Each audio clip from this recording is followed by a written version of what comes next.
Someone is deeply attracted to you, intensely, emotionally invested, almost consumed by the connection. But the relationship itself is forbidden. And that changes everything. People often romanticize forbidden relationships. Films glorify them. Songs turn them into fantasies. Late-night conversations feel electric precisely because boundaries are blurred. The secrecy creates intensity. The risk creates adrenaline. And the attention can feel intoxicating.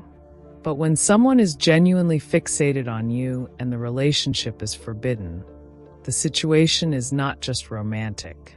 It becomes a collision of emotion, ethics, and real-world consequences. This is not about judging desire. It's about understanding what it means and how to move forward without harming yourself. First, it's important to understand what forbidden actually means.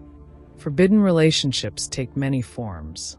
It could involve someone who is already committed to another partner, a workplace connection that violates policy or power dynamics, a friendship that would collapse if feelings were acted on, a relationship blocked by family, culture, religion, or social consequences, or a situation that carries legal, safety, or reputational risks. None of these realities cancel out emotion.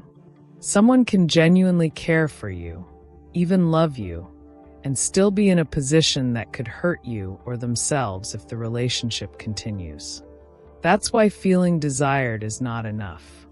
When the stakes are high, desire without clarity can damage careers, families, mental health, and long-term stability. Before reacting to the thrill, it's essential to slow down and understand what's really happening. There are 3 crucial truths you need to understand. The first truth is this: intensity is not proof of value. It is a signal that requires careful interpretation. When someone is crazy about you, the energy can be overwhelming.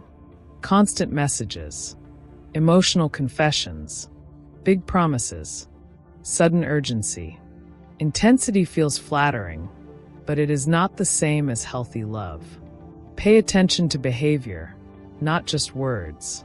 Do they respect your boundaries when you set them?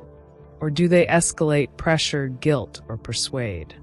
Do they see you as a full human being, or as a fantasy that helps them escape their current life? Sometimes intensity comes from insecurity, loneliness, or the need for validation.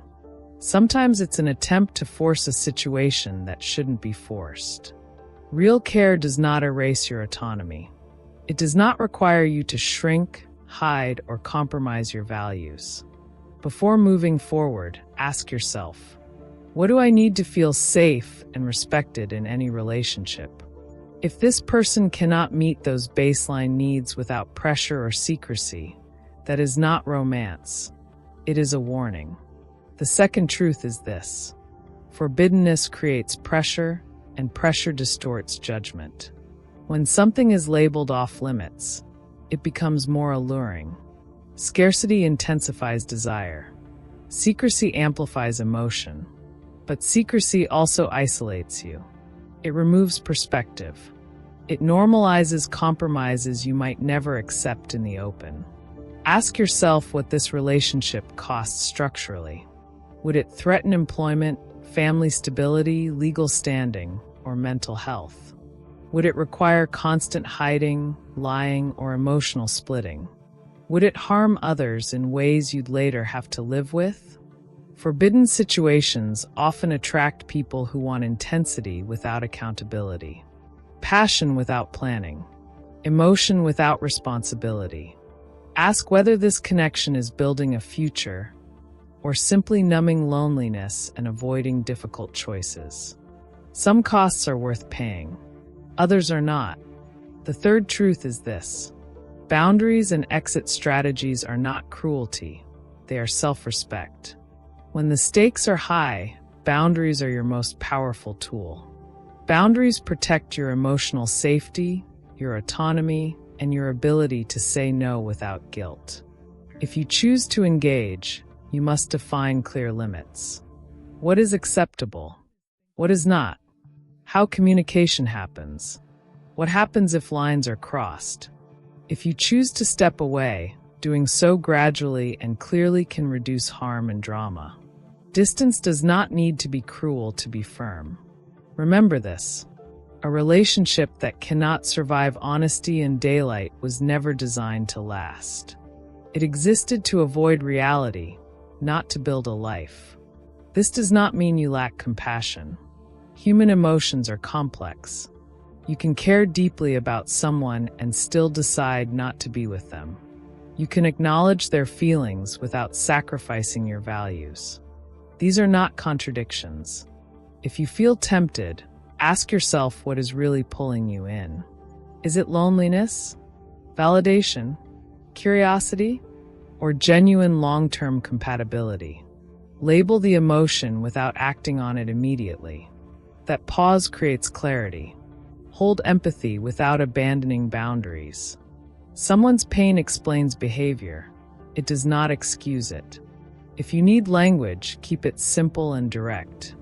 I care about you, but I can't be part of something that harms others. I won't communicate in secrecy or cross boundaries that matter to me. This situation is too risky for my life, and I need to step back. I need space to think clearly without pressure. Speak in first-person terms. Avoid arguments. Let consequences stand without debate.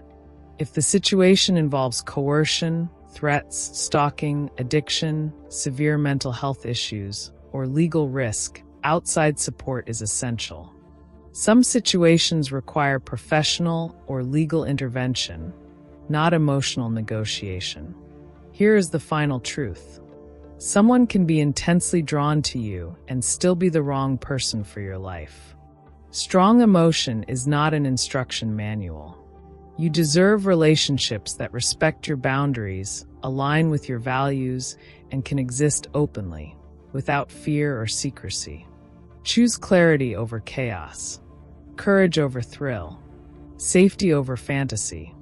And remember, real love does not require you to disappear.